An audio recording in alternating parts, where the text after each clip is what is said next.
Ethanol చేసే వాళ్ళకి కానీ ఇంకొకరికి కానీ ఇవ్వడము మధ్య దళారీలకే అది లాభమవుతున్నది. కాబట్టి ఈ మధ్య దళారీ వ్యవస్థను దూరం చేసి దొడ్లొడ్ల పంటను మనకెంత అవసరం ఉందో అంతే పండించుకునే దానికి ఒక నిర్ణయం. అదేవిధంగా సన్న ఒడ్లు ఇతర రాష్ట్రాల నుంచి దిగుమతిని ఆపి సన్న ఒడ్లు పంట పెంచడానికి ఈ రెండింటి విషయంలో కూడా ప్రభుత్వం చాలా కృతనిశ్చయంతో ఉంది.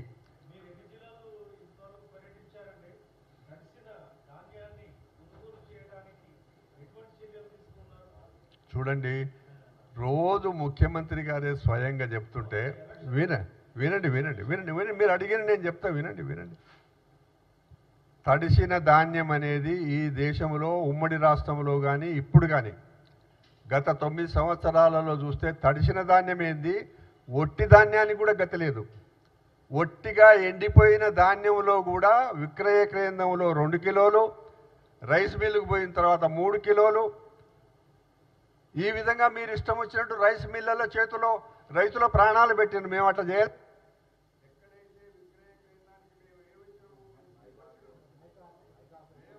ఇచ్చిన ఆదేశము తడిసిన బియ్యాన్ని కొనండి, తడిసిన బియ్యాన్ని నష్టం వస్తుంది ప్రభుత్వానికి, రైతాంగాన్ని ఆదుకోవాలి కాబట్టి కొనమని చెప్పి చాలా స్పష్టంగా నిన్న కూడా క్యాబినెట్ నిర్ణయం చేసుకుంది. అంతకంటే ముఖ్యమంత్రి గారు సమీక్షలో కూడా చెప్పిండ్రు, మీరు ఏనాడు కూడా తడిసిన ధాన్యాన్ని ఆరబెట్టుకొని తీసుకురమ్మన్నారు. మొలకెళ్ళిన ధాన్యాన్ని ఎప్పుడన్నా మీరు తీసుకున్నారా? మేము తీసుకున్నాం. ఇది ఇప్పుడు కాదు.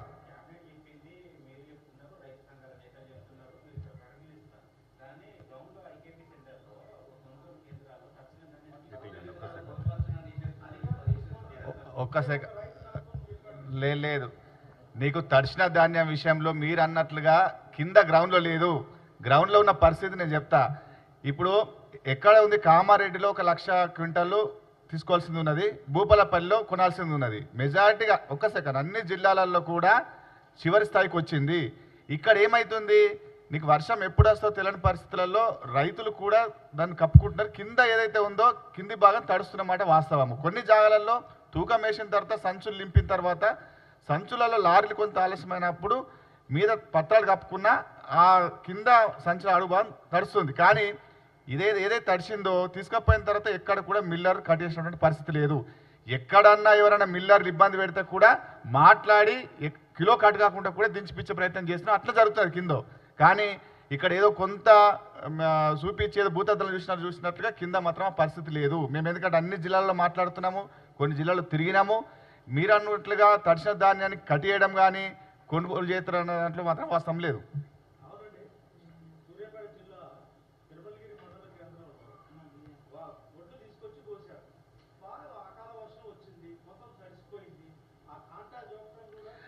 ఎండాకాలానికి వానాకాలానికి ఉన్న తేడా ఏసంగిలో ఒక సెకను లేదు, నీకు వర్షాకాలంలో నానినట్లుగా ఏసంగిలో ఉండదు. లేదు, మిమ్మల్ని తప్పట్లేదు. యాసంగిలో వర్షాకాలంలో నానినట్లుగా ఏసంగిలో ఇమ్మీడియట్గా ఆరిపోతుంది, ఇమ్మీడియట్గా మళ్ళీ రైస్ మిల్కి పంపించేస్తున్నారు. అట్లాంటి పరిస్థితి ఏం లేదు. అక్కడిది ఏదన్నా అట్లాంటి మీకు ఏమైనా స్పెసిఫిక్గా ఉంటే చెప్పండి, మేము ఆఫీసర్తో మాట్లాడి తీసుకునేటట్లు మేము చేస్తాం. అది దాంట్లో ఎక్కచ్చేది లేదు. అదే నాకు వివరాలు ఇవ్వండి, దాంట్లో ఎన్నిక వచ్చేది లేదు. ఇచ్చేస్తాం, బాజాబ్తా ఇస్తాం. 2203 రూపాయలు లేదు, తప్పది. అది బయట అమ్ముకుంటున్నారు. కానీ నీకు కొనుగోలు కేంద్రాలలో ఎంఎస్ ప్రకారము ట్రక్ షీట్ ప్రకారం డబ్బులే వస్తుంటే 2200 ఉంటే 21 ఎట్లా ఇస్తారండి బ్యాంకులలో? అట్లాంటి వివరాలు ఉంటే ఇవ్వండి, అట్లాంటి వివరాలు ఉంటే ఇవ్వండి. సరే ఓకే.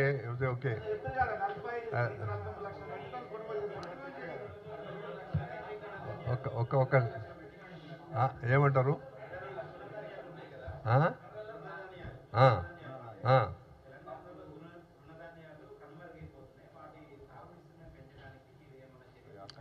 ఇప్పుడు చూడండి, ఇప్పుడు అందుకే వినండి ప్లీజ్ రాజుగారు, ఇది సీరియస్ విషయమే. కాంగ్రెస్ పార్టీ అధికారానికి వచ్చింది, మంత్రివర్గం ఏర్పడ్డది, నా పక్కనే ఉన్నాడు. సీడు కల్తీ విత్తనాలు అమ్ముతున్నారు. సీడు పక్క రాష్ట్రాల నుంచి వస్తున్నది, దానికి ఒక చైర్మన్గా వేసిండ్రు. ఆయన రైతు, విత్తనాలు అంటే ఏమిటి తెలిసిన ఆయన. ఇది తృణధాన్యాల విషయంలో కూడా వాస్తవమే. తృణధాన్యాలు ఆహార పంటలు అవసరము. జనంలో కూడా తృణధాన్యాల పంటలకి, ఆహారానికి చాలా ప్రాధాన్యత ఇస్తున్నారు. దాంట్లో విటమిన్స్ చాలా ఉంటాయి, పోషకాలు చాలా ఉంటాయి. వెనుకటికి జొన్నలు, సద్దలు, రాగులు, కొర్రలు ఇవన్నీ తినేవాళ్ళం. కానీ అన్నీ పోయి ఇప్పుడు బియ్యం కాడికి వచ్చింది. ఆ బియ్యం కూడా సన్న బియ్యం కాడికి వచ్చింది. అందువల్ల తృణధాన్యాలను ప్రోత్సహించాల్సిన అవసరం ఉంది. కాబట్టే ఓ కార్పొరేషన్ వేసిండ్రు. దీనికి చర్చ జరుగుతూ ఉంది. మేము మిమ్మల్ని కూడా, మీకు వచ్చే అనుభవాలు కూడా రేపు ఎప్పుడైనా అవసరం ఉంటే ఓపెన్గా వ్యవసాయము, రైతు కూలీల విషయంలో, పంటల మార్పిడి విషయంలో ఈ వ్యవసాయ ప్రణాళిక కాంగ్రెస్ పార్టీలో ఏ విధంగా ఉంటుంది అనే దానికి మేము వేగంగా అడుగులు వేస్తున్నాం. తొందరలోనే నిన్న కూడా ఒక రౌండ్ టేబుల్ సమావేశం జరిగింది కిసాన్ కాంగ్రెస్ అధ్యక్షతన. చాలామంది ఇతర రాజకీయ పార్టీలు వచ్చిండ్రు, అందులో ఎన్జిఓలు కూడా వచ్చిండ్రు. కోదండరామ్ గారు వచ్చిండ్రు, సిపిఎం నుంచి మల్లారెడ్డి గారు వచ్చిండ్రు, సిపిఐ నుంచి పశ్య పద్మ గారు వచ్చిండ్రు. అందరితో మాట్లాడినాం.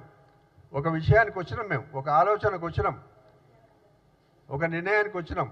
అందువల్ల ఇవన్నీ కూడా వేగంగా ఏదైతే రైతాంగానికి పోయిన 9.5-10 సంవత్సరాలలో అటు యూపీఏ ఎన్డీఏ గవర్నమెంట్ కానీ ఇటు రాష్ట్ర ప్రభుత్వం కానీ నిర్లక్ష్యం చేసి రైతాంగాన్ని మోసం చేసిందో అవన్నీ సరిచేసి మళ్ళీ వ్యవసాయదారుడు తన కాళ్ళ మీద తాను నిలబడి